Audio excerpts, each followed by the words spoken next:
शराब चाहे सेहत के लिए कितने भी हानिकारक क्यों न हो, लेकिन पीने वालों को तो बस पीने का बहाना चाहिए होता है। ये शराब भी बड़ी अजीब चीज है। कोई जिंदगी के गम भुलाने के लिए पीता है तो कोई खुशी सेलिब्रेट करने के लिए इसे पीता रहता है। मतलब ये है कि मौका चाहे कोई भी क्यों ना हो, लेकिन बदनाम तो शराब को ही होना है। ऐसे में आज हम शराब से जुड़ा एक ऐसा इंटरेस्टिंग फैक्ट लेके आए हैं जिसके बारे में आप पीते समय सोचते भी नहीं होंगे। नहीं, जरा रुकिए। मैंने ये नहीं कहा कि आप सब भी पीते होंगे, लेकिन आज हम शराब को मापने वाले पैमाने के बारे में बात करने जा रहे हैं कि आखिर खंबा, अदवा और पौवा क्या होता है। उससे पहले आपसे ये रिक्वेस्ट है कि अगर आप इस चैनल पर नए हैं तो चैनल को सब्सक्राइब करके इस वीडियो को शेयर करना तो बिल्कुल ना भूलिए, क्योंकि ये वीडियो बनाने के लिए बहुत ज्यादा मेहनत लगती है। इंटरनेट पर मौजूद सूचनाओं की माने तो डेनमार्क में शराब मापने की इकाई पेगल से ही पेग की उत्पत्ति हुई है। 1 आउंस यानी 29.57 ml है, जो 30 ml के करीब ही है। दरअसल भारतीयों ने आम बोलचाल की भाषा में शराब की बोतलों को खंबा यानी फुल, अदवा यानी हाफ और पौवा यानी क्वार्टर बना दिया है। लेकिन दुनिया के अधिकतर देशों में शराब को मापने का पैमाना लगभग सेम ही है। भारत में शराब की फुल बोतल 750 ml की, हाफ 375 ml की, जबकि क्वार्टर 180 ml की होती है। लेकिन अमेरिका समेत दुनिया के कुछ देशों में शराब की बिक्री लीटर में होती है। अमेरिका में शराब की बोतलें 1000 ml और 500 ml के यूनिट में मिलती है। स्टैंडर्ड मानकों से देखें तो दुनिया के हर देश में किसी भी तरल पदार्थ को लेकर लीटर में ही मापा जाता है। इस हिसाब से फुल का मतलब 1 लीटर यानी 1000 ml, हाफ का मतलब 500 ml और क्वार्टर का मतलब 250 ml होना चाहिए। लेकिन शराब के मामले में ये मानक बदल जाते हैं। तो सवाल ये है कि आखिर कहां से ये पैटर्न की उत्पत्ति हुई। दोस्तों, भारत में आज भी इंग्लिश शासन का प्रभाव देखने को मिलता है। देश में आज भी शराब के मामले में ब्रिटिश स्टैंडर्ड को ही फॉलो किया जाता है। भारत की तरह ही ब्रिटिश साम्राज्य के अधीन रहे देशों ने भी इसी पैटर्न को अपनाया। इसके पीछे की असली वजह थी पेग की साइज। भारत में बड़े पेग का साइज 60 ml और स्मॉल पेग का साइज 30 ml होता है। इसीलिए शराब की पैकिंग भी इसी लार्ज और स्मॉल पैक में मल्टीपल होती है। भारत में पौवा 180 ml का होता है। इस हिसाब से पौवे से 3 लार्ज या फिर 6 स्मॉल पेग बनाए जा सकते हैं।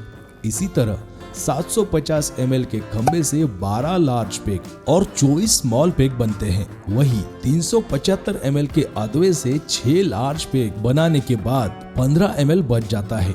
अदवे में से 15 ml बचने को लेकर कहा जाता है कि ऐसा 750 का आधा रखने के लिए किया गया था। जानकार बताते हैं कि दुनिया में भारत और नेपाल ही 2 ऐसे देश हैं जहां शराब परोसते वक्त पेग शब्द इस्तेमाल होता है। आम भारतीय के लिए स्मॉल का मतलब है 30 ml शराब, जबकि लार्ज का मतलब है 60 ml। हालांकि कुछ शराब के शौकीन एक बार में 90 ml का पटियाला पेग भी हजम करने का जिगरा रखते हैं। वही कुछ भौकाल तो देसी का अदवा सिर्फ पानी के साथ एक झटके में बिना चखने के भी गटक जाते हैं। वही कुछ महाअवतार पूरा का पूरा खंबा नीट ही निगल जाते हैं। इनकी हरकतें देखो तो सर चकराने लगता है। International Spirits and Wine Association of India के मुताबिक भारत में हर साल 5 बिलियन लीटर शराब की खपत होती है। शराब प्रेमियों की भी अलग अलग कैटेगरी होती है। कोई बियर का शौकीन होता है तो कोई रम, विस्की, वोडका, जिन आदि का दीवाना होता है। बियर संसार का सबसे पुराना और सर्वाधिक व्यापक रूप से खुलकर सेवन किया जाने वाला मादक पेय है।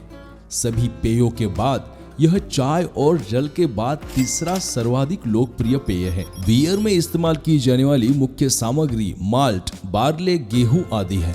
इसे फर्मेंटेशन की प्रक्रिया से बनाते हैं। बियर बनाने की प्रोसेस को ब्रूइंग कहा जाता है। बियर बनाने की सबसे कॉमन प्रक्रिया है माल्टेड बार्ले का फर्मेंटेशन। बियर बनाने के लिए गेहूं, मक्का और चावल का भी व्यापक रूप से उपयोग किया जाता है। वाइन में इस्तेमाल की जाने वाली मुख्य सामग्री है फल।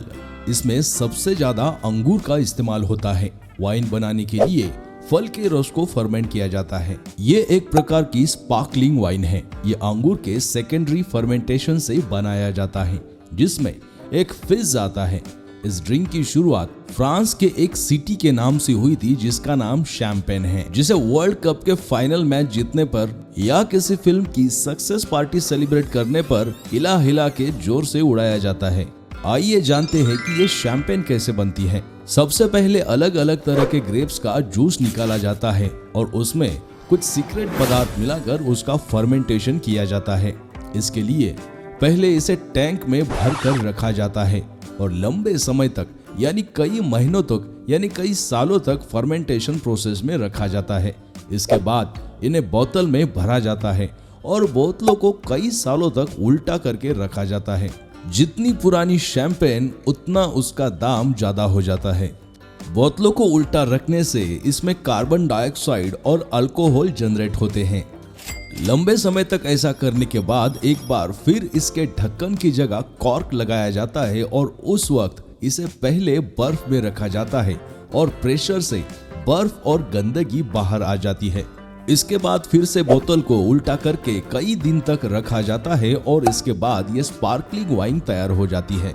चूंकि ये वाइन फ्रांस के शैंपेन सिटी में तैयार होती है, इसलिए इसका नाम शैंपेन रखा गया है। वाइन को डिस्टिल करके ब्रांडी बनाई जाती है। ब्रांडी में एंटीऑक्सीडेंट्स होते हैं जो खून में खराब कोलेस्ट्रॉल के स्तर को कम करने की क्षमता रखते हैं, जिससे हृदय स्वस्थ रहता है। इसके विरोधी भड़काऊ गुणों के कारण ब्रांडी का उपयोग अक्सर श्वसन संबंधी मुद्दों जैसे खांसी, जुकाम और गले में खराश को दूर करने के लिए किया जाता है। ब्रांडी नाम डच शब्द ब्रांडी विजन से आया है, जिसका अर्थ है जली हुई शराब। अल्कोहल की मात्रा बढ़ाने के लिए ब्रांडी को डिस्टिलिंग वाइन द्वारा बनाया जाता है। ब्रांडी में लगभग 30 से 60% का अल्कोहल होता है। विस्की अन्य मादक पेय पदार्थ की तरह सावधानी से सेवन न किए जाने पर विस्की शरीर को अत्यधिक नुकसान भी पहुंचा सकती है। विस्की वजन घटाने में मदद करती है, मधुमेह को नियंत्रित करने में भी मदद करती है और हृदय विकारों की शुरुआत को रोकता है। यह न्यूरोलॉजिकल विकारों के जोखिम को कम करता है, आंतरिक रक्त के थक्के को भी रोकता है, प्रतिरक्षा प्रणाली में सुधार करता है और यहाँ तक कि कैंसर की रोकथाम करने के लिए कम मात्रा में योगदान भी देता है। ये सभी स्वास्थ्य लाभ केवल तभी लागू होते हैं जब इसे मध्यम मात्रा में या कम से कम मात्रा में लिया जाए, इसलिए इसे सावधानी के साथ पीना सबसे अच्छा है। रम की अगर बात करें तो इंडिया में सबसे ज्यादा खपत होने वाली रम को ओल्ड मंक के नाम से जाना जाता है, जिसकी कभी भी कोई तरह की एडवर्टाइजमेंट आज तक की नहीं गई है। दोस्तों, आशा करता हूँ कि शराब के बारे में ये इंटरेस्टिंग फैक्ट्स आपको बेहद पसंद आए हो। रिक्वेस्ट है कि आगे बढ़ने से पहले सब्सक्राइब के बटन को हल्के से प्रेस कीजिए और वीडियो को शेयर करके कमेंट करना ना भूलिए। मिलते हैं कमाल की बात है के नेक्स्ट एपिसोड में।